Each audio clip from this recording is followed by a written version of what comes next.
Сәлеметсіңдер ме оқушылар? Бүгінгі жаңа сабағымыздың тақырыбы заттың агрегаттық күйі. Ең бірінші жаңа сабақты түсіндіріп, болған соң астындағы біліміңді тексер, тарауы бойынша тапсырманы бірге орындайтын боламыз. Бұл жерде балдар сендерге түсінікті болу үшін кесте құрдым. Сол кесте бойынша сендерге түсіндіріп кетейін. Агрегаттық күй дегеніміз заттың қатты, сұйық және газ тәрізді күйлері болады. Оған біз мұз, су, буды жатқыза аламыз. Суреттен көріп тұрғандай. Балқу дегеніміз зат қатты күйден сұйық күйге ауысуы. Қайнау дегеніміз затты қайнатып, сұйық күйден газ күйге ауысуы. Бұл жылдам процесс. Булану дегеніміз заттың қайнамай-ақ сұйық күйден газ күйге ауысуы. Бұл ұзақ процесс. Кристалдану бұл сұйықтық қатты күйге ауысуы. Келесі кестеге назар аударайық. Бұл жерде конденсация, заттың газ күйден сұйық күйге өзгеруі. Сублимизация бұл қатты заттың сұйық фазаны айналып өтіп, бірден газға ауысуы. Десублимизация газдың сұйық күйден қатты күйге ауысуы. Бұл жерде де кестедегі суреттен көріп тұрғандай сызбасынан байқарсыңдар. Заттың құрылысы тек қана атомдардың молекулаларда орналасуына ғана тәуелді емес, бұл бөлшектердің кеңістікте орналасуына байланысты. Заттың қатты күйі молекулаларды бір-біріне жақын, берік, тығыз орналасқан. Бір-бірінен алыстап кете алмайды. Тығыздығы жоғары және көлемі мен пішіні сақталады.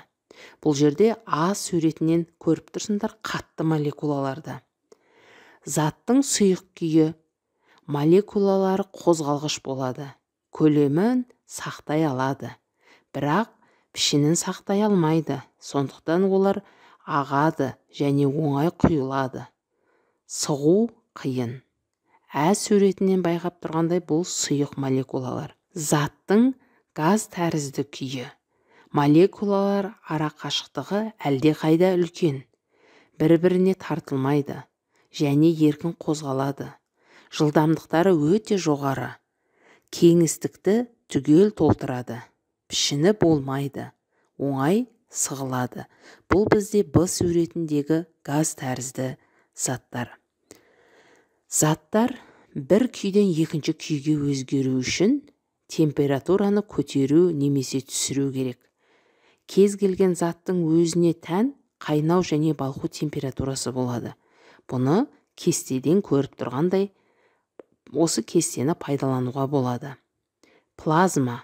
Плазма дегеніміз заттың төртінші күйі.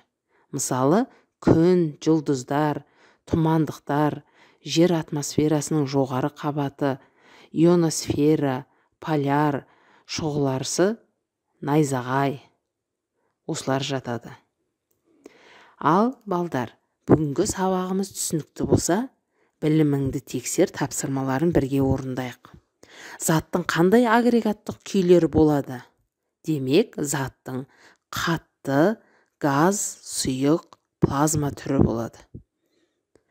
Үш бағаннан тұратын қатты, сұйық, газ тәрізді кесте сызып, тұрмыста кездесетін 5 заттың агрегаттық күйлеріне мысал келтір.